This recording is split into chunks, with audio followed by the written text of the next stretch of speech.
Un saludo a toda la gente, gracias por ayudar a apoyar la huelga. ¿Cuál es su nombre? Patricia Troncoso, me dicen Chepa. Harto saludos, harto nebuena a todos los que están luchando también, a todos aquellos que son mapuches y a los no mapuches también a apoyar, a recuperar la mapucheidad que tenemos todo adentro, a recuperar la cultura también, la que se nos ha negado porque el que cuenta la historia, el que arrasó, el que invadió, el que hoy día castiga, persigue a la gente. Supimos que usted estuvo en huelga. ¿Cómo? Estuvo en huelga de hambre, ¿sí?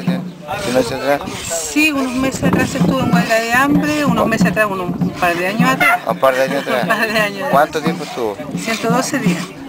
En las mismas condiciones que están los lamien ahora. Y bueno,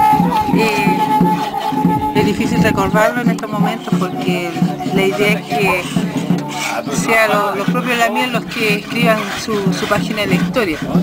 La mía ya pasó y son los lamien los que tienen que... ¿Qué le parece la juventud que tiene presencia, que marca presencia acá? Sí, pues es importante el renuevo.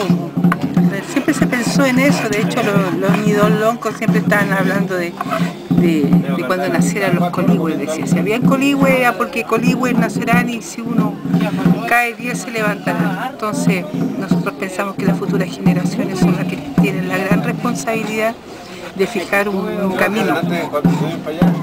Y confiamos en ellos, todos los jóvenes, las jóvenes y los jóvenes, los niños y los que no son tan niños también.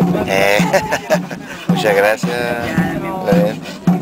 Estamos viendo harto memoria por todos lados y a convencerse de que este es el camino. Hay que buscar formas de recuperar nuestro territorio.